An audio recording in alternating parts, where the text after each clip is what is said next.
আসসালামু আলাইকুম। বাংলাদেশ বেতার, রাজশাহী। স্থানীয় সংবাদ পড়ছি মাসুম আখতারুজ্জামান অনিক। আজ বিজয়া দশমী। প্রতিমা বিসর্জনের মধ্য দিয়ে শেষ হবে সনাতন ধর্মাবলম্বীদের সবচেয়ে বড় ধর্মীয় উৎসব শারদীয় দুর্গাপূজা। উৎসব আনন্দের বর্ণিল দেবীপক্ষ শেষে ভক্তকুলকে বিষাদে ভাসিয়ে মর্তলোক থেকে স্বামীর ঘর কৈলাসে ফিরবেন দুর্গতি নাশিনী দেবী দুর্গা। এদিন রাজশাহীর মণ্ডপগুলোতে ভক্ত দর্শনার্থীদের ভিড় দেখা গেছে। ঢাকের তালে তালে মন্ত্রপাঠে আনন্দময়ীকে অঞ্জলি দেন ভক্তরা। পূজা ও সন্ধ্যা আরতির মধ্য দিয়ে শেষে বিদায়ের সুর বাজতে শুরু করেছে মণ্ডপগুলোতে। দশমী পূজায় প্রতিমার হাতে জবা, পান, শাপলা ডালা দিয়ে আরাধনা করা হয়। পূজার আনুষ্ঠানিকতা শেষে সিঁদুর খেলায় মেতে ওঠেন ভক্তরা। আজ বিদায় নেবেন দেবী দুর্গা। প্রতিমা বিসর্জনের মধ্য দিয়ে সনাতন ধর্মাবলম্বীদের 5 দিনের দুর্গাপূজার আনুষ্ঠানিক সমাপ্তি ঘটবে আজ। প্রতিমা বিসর্জন অনুষ্ঠান নির্বিঘ্ন ও নিরাপদ করতে রাজশাহী মহানগর পুলিশের আরএমপি ট্রাফিক বিভাগ বিশেষ ব্যবস্থা নিয়েছে। এজন্য মুন্নুজান ঘাট, পুলিশ লাইন্স ঘাট এবং আইবাদ ঘাট প্রস্তুত রাখা হয়েছে। আরএমপি সূত্রে জানা গেছে, প্রতিমা বিসর্জনের সময় প্রতিমা বহনকারী যানবাহন ও ভক্তদের কারণে নগরের বিভিন্ন এলাকায় যানজটের আশঙ্কা রয়েছে। এ পরিস্থিতিতে নগরবাসীকে ট্রাফিক পুলিশের নির্দেশনা মেনে চলার আহ্বান জানানো হয়েছে। ট্রাফিক বিভাগ জানায়, প্রতিমা বহনকারী যানবাহনের নির্বিঘ্ন চলাচল নিশ্চিত করতে আজ বিকেল 5টা থেকে বিসর্জন শেষ না হওয়া পর্যন্ত কুমারপাড়া মোড় হতে 22 নম্বর ওয়ার্ড কাউন্সিলর মোড়, মধু ভ্যারাইটি স্টোর মোড়, আতিয়া স্টোর মোড়, মুন্নুজান স্কুল ও বড় মসজিদ থেকে বড়কুঠি কাস্টমসের গলি পর্যন্ত সড়ক একমুখী থাকবে। এ সময় শুধুমাত্র প্রতিমা বহনকারী যানবাহন চলাচল করতে পারবে। অন্য সব ধরনের যানবাহনের চলাচল সাময়িকভাবে বন্ধ থাকবে। এদিকে নাটোরে শান্তিপূর্ণভাবে অনুষ্ঠিত দুর্গাপূজায় বিজয়া দশমী ধর্মীয় আচার অনুষ্ঠান শুরু হয়েছে। বিকেলে নাটোর পৌর এলাকায় 41টি পূজা মণ্ডপের বিসর্জন শুরু হবে জয়কালী দিঘি বিসর্জন ঘাটে। বিসর্জনের আগে মণ্ডপগুলোর প্রতিমা সহযোগে ভক্তরা শোভাযাত্রায় সড়ক প্রদক্ষিণ করবেন।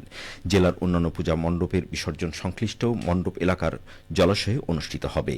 জেলায় এবছর মোট 367টি মন্দির ও মণ্ডপে দুর্গাপূজা অনুষ্ঠিত হয়েছে। বিসর্জন কার্যক্রম সুষ্ঠু শান্তিপূর্ণ পরিবেশে সমাধান করার লক্ষ্যে পুলিশ সুপার মোহাম্মদ তারিকুল ইসলাম সড়কে যানবাহনের ট্রাফিক নির্দেশনা যথাযথভাবে অনুসরণের জন্য অনুরোধ জানিয়েছেন। আজ সকাল থেকে সিরাজগঞ্জের পূজা মণ্ডপগুলোতে শুরু হয়েছে বিজয়া দশমীর ধর্মীয় আচার অনুষ্ঠান। সনাতন ধর্মাবলম্বীদের বিশ্বাস, এই দিনে দেবী দুর্গা মহিষাসুরকে বধ করেন, যা শিক্ষা দেয় অশুভ শক্তির বিরুদ্ধে শুভ শক্তির বিজয়ের। এই দিনটিতেই মণ্ডপগুলোতে দুর্গতি নাশিনী দেবী দুর্গাকে শেষ অঞ্জলি প্রদান করা হচ্ছে। সিঁদুর খেলায় মেতেছেন নারীরা। পুরুষেরা একে অপরকে জড়িয়ে প্রণাম করছেন ও মিষ্টি খাইয়ে বিজয় সম্ভাষণ পালন করছেন। সকলেই দেবী দুর্গার নিকট প্রার্থনা করছেন সৌহার্দ্য, সম্প্রীতি, সাফল্য, সমৃদ্ধি ও শান্তির। বিকেলে ঢাকঢোল বাজিয়ে দেবী দুর্গার বিসর্জন শোভাযাত্রা বের হবে। সন্ধ্যায় যমুনায় বিসর্জন দেওয়া হবে প্রতিমা। এবার গজে চেপে মর্তে আসা দেবী দুর্গা তার সন্তানদের নিয়ে কৈলাসে ফিরবেন দোলায় চেপে। বিসর্জন উপলক্ষে সিরাজগঞ্জে 11টি পূজা মণ্ডপ ও বিসর্জনের স্থানগুলোতে নেওয়া হচ্ছে বাড়তি নিরাপত্তা। নাটোরের গুরুদাসপুর উপজেলায় গতকাল ভ্রাম্যমাণ আদালতের মাধ্যমে বাল্যবিবাহ রোধ করা হয়েছে। এ সময় বর কুষ্টিয়ার কুমারখালী এলাকার নবিরুদ্দিনের ছেলে বাহারুল ইসলামকে 10,000 টাকা জরিমানা ও 2 মাসের কারাদণ্ড প্রদান করা হয়। উপজেলার নাজিরপুরেই নতুনপাড়া গ্রামে ভ্রাম্যমাণ আদালতের অভিযানের নেতৃত্ব দেন উপজেলা নির্বাহী অফিসার ফাহমিদা আফরোজ। বাল্যবিবাহের হাত থেকে রক্ষা পাওয়া মেয়েটি 8ম শ্রেণীর ছাত্রী। ভ্রাম্যমাণ আদালতের বিচারক মেয়ের বাবার কাছ থেকে প্রাপ্তবয়স্ক না হওয়া পর্যন্ত মেয়েকে বিয়ে না দেওয়ায় মুচলেখা গ্রহণ করেন।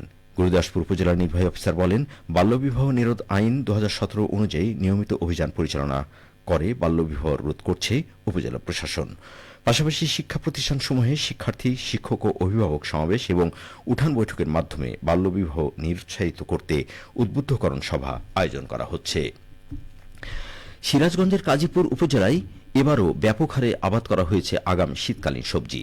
ভালো ফলন ও বাজারে দাম বেশি পাওয়ায় লাভবান হচ্ছেন কৃষকরা। উপজেলা কৃষি অফিস জানায়, এবার কাজীপুর উপজেলার চরাঞ্চলের উঁচু জমি সহ বিভিন্ন স্থানে বিপুল পরিমাণ আগাম শীতকালীন সবজি আবাদ করা হয়েছে। উপজেলা জুড়ে সবজি আবাদ হয়েছে 2147 হেক্টর জমিতে। আগাম সবজির মধ্যে রয়েছে ফুলকপি, মূলা, লাউ সহ বিভিন্ন শাকসবজি। এবার আবহাওয়া ভালো হওয়ায় ফলন হয়েছে ভালো। জমি থেকে উত্তোলন করে কাজীপুর সহ আশেপাশের উপজেলার বাজারে এই সবজিগুলো বিক্রি করা শুরু হয়েছে। তুলনামূলকভাবে আগাম শীতকালীন সবজির চাহিদা ও দাম দুইটাই বেশি বাজারে, ফলে লাভবান হচ্ছে কৃষকরা। গাজীপুর উপজেলা কৃষি অফিসার কৃষিবিদ শরীফুল ইসলাম বলেন, আগামী শীতকালীন সবজি লাভজনক, ফলে এই চাষাবাদে কৃষকের আগ্রহ বাড়ছে। কৃষি বিভাগ থেকেও নানাভাবে পরামর্শ প্রদান করা হচ্ছে। সবশেষে আবহাওয়া। আজ দুপুর 2টায় রাজশাহীতে তাপমাত্রা ছিল 29 ডিগ্রি সেলসিয়াস। এ সময় বাতাসে আপেক্ষিক আর্দ্রতার পরিমাণ ছিল 45%।